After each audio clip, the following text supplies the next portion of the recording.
Hey everyone, Kevin P. McAuliffe here for Lowepost.com, and I'm back again with the next lesson in our Fairlight Essentials tutorial series.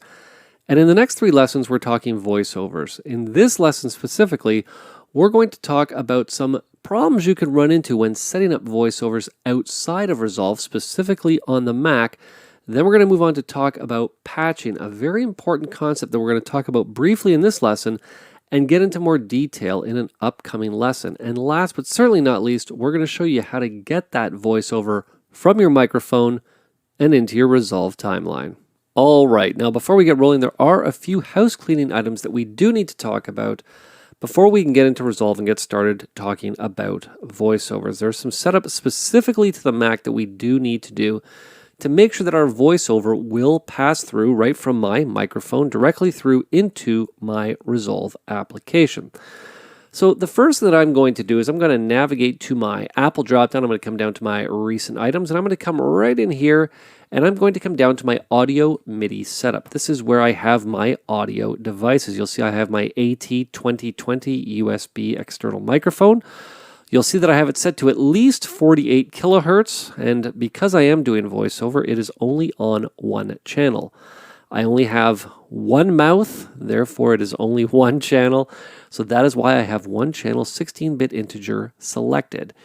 Now you might think, okay, well that's good enough, we should be done at this point, but we're not. I'm just going to quit out of the audio MIDI setup. The next thing that we are going to need to do is to navigate up to our little speaker icon, and I'm going to come down to our sound preferences. Inside of our sound preferences, although it doesn't really matter in other applications, inside of Resolve specifically, you're going to want to make sure that you actually select the AT2020 internal microphone as your microphone of input. All right.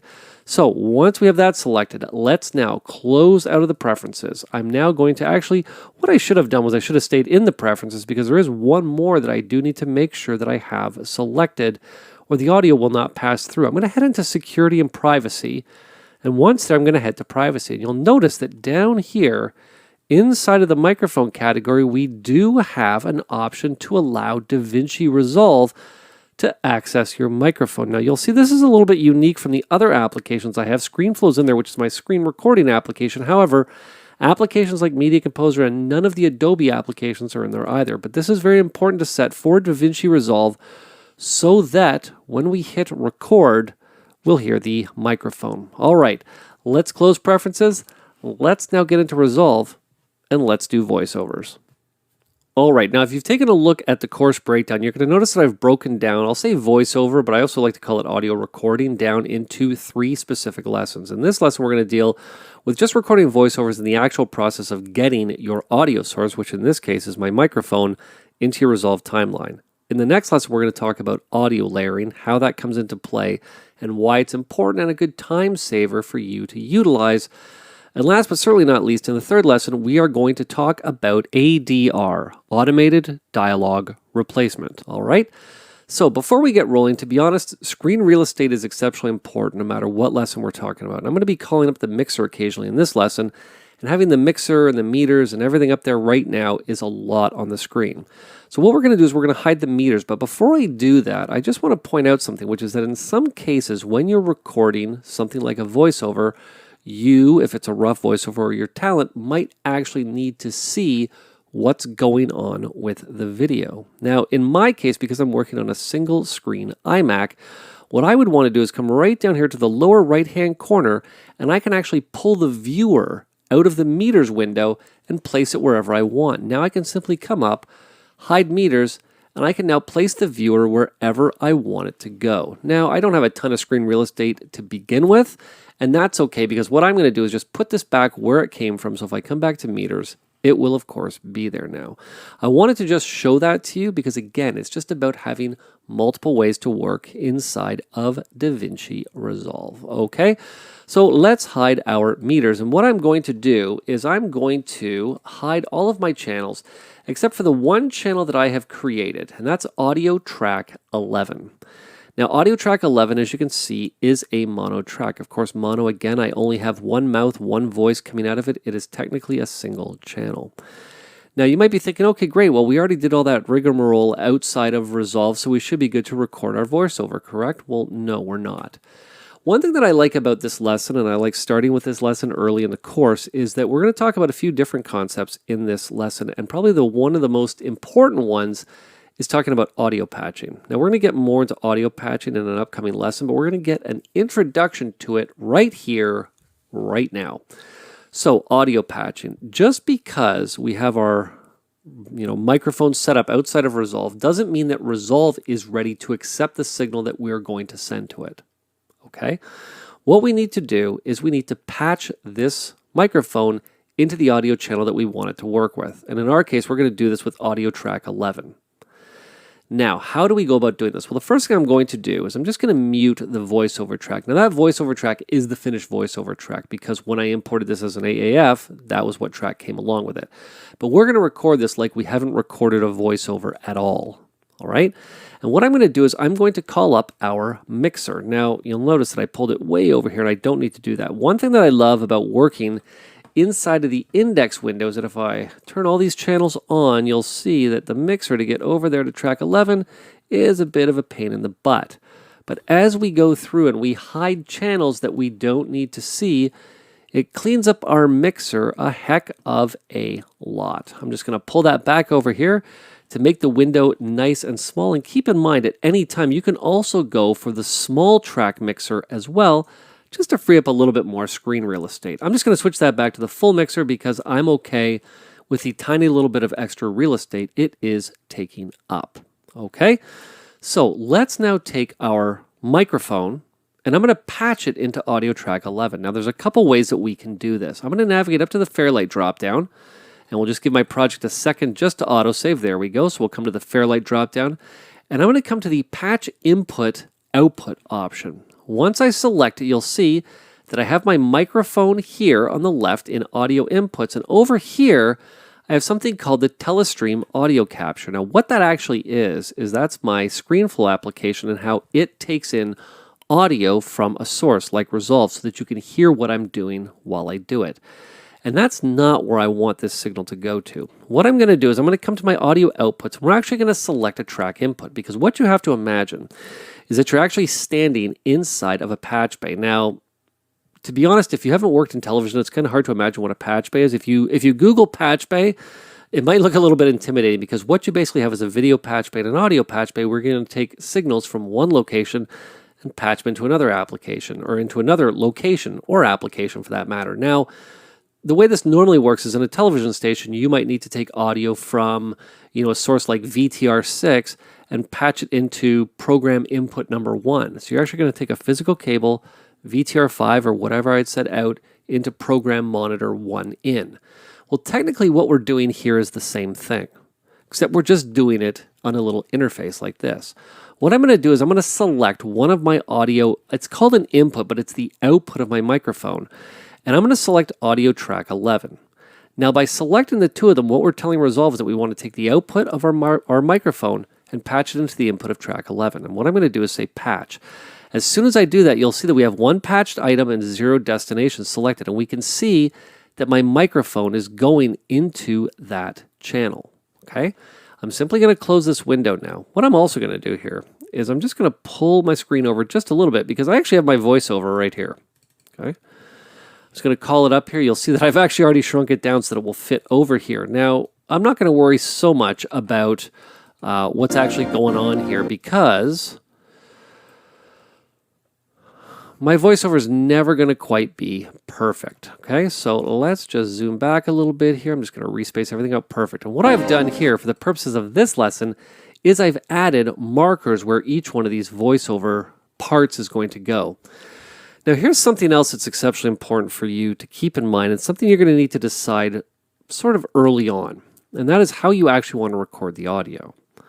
Do you want to stop recording every time there is going to be a break? So, for example, I'd start recording, stop recording, start recording, stop recording, start recording, and you sort of see how this is going. Or do you want to just record your voiceover as one big long track, then get in, break it up, place it where it wants to go?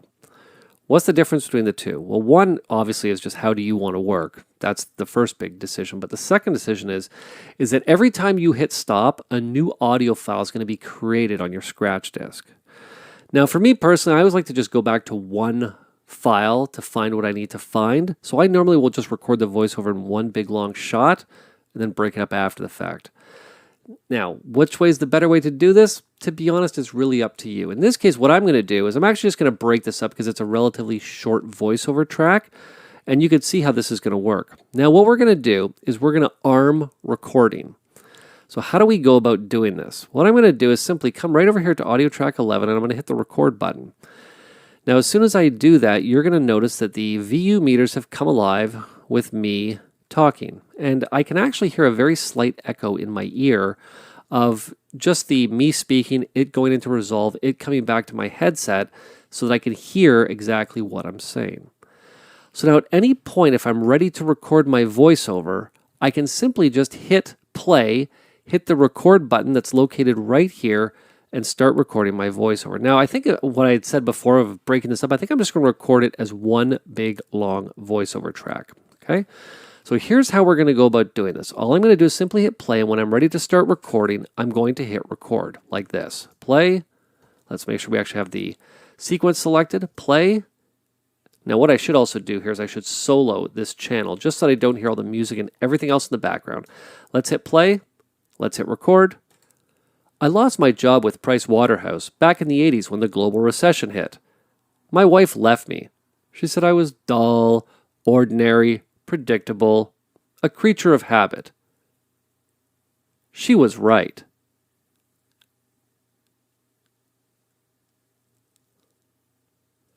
The highlight of the week for the last decade was having lunch every Sunday at Burger Max, home of the world's greatest hamburger.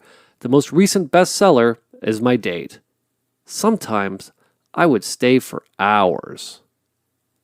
And all you have to do now to stop recording is simply hit the spacebar. Once you do that, you can now come back and hear the voiceover that I've recorded. I lost my job with Price Waterhouse back in the 80s when the global recession hit. My wife left me. Now, I wasn't entirely happy with the speed that I recorded this at. So what I'm going to do before I record this again is I'm going to right click and I'm actually going to give this a clip color. Let's give it a clip color of navy. Very nice. All right. Now, what you might be thinking is one of two things. Because I'm not happy with this voiceover track, I'm going to create a new audio channel and record another voiceover track. Or what I'm going to do is I'm going to delete and record again. But I'm actually going to do neither of those. Okay? What I'm going to do is I'm going to come back to the beginning of our voiceover and I'm going to record again. Okay? Here's how we're going to do this. I'm simply going to hit play. I'm going to hit record. I lost my job with Price Waterhouse back in the 80s when the global recession hit. My wife left me. She said I was dull, ordinary, predictable, a creature of habit. She was right. The highlight of the week for the last decade was having lunch every Sunday at Burger Max, home of the world's greatest hamburger, the most recent bestseller as my date. Sometimes I'd stay for hours. And I'm going to stop recording there. Now, a couple things I want to point out to you. The first thing is you'll notice that I had the track soloed, yet you didn't hear the voiceover that I just recorded underneath. It appears as though what has happened is that I've gone in and I've plowed over top of the previous voiceover that was there. You might think that's the case, but it's actually not. What I'm going to do is I'm going to select this clip, I'm going to right click, and I'm going to give it a clip color of pink. And what we're now going to do is we're going to record that voiceover one last time with just a very different read, just so that it's noticeable for our next lesson. I'm going to hit play, I'm going to hit record.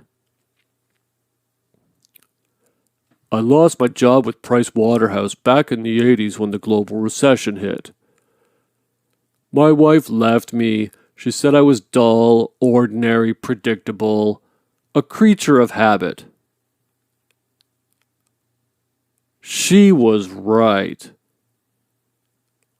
The highlight of the week for the last decade was having lunch every Sunday at Burger Max, home of the world's greatest hamburger. The most recent bestseller is my date.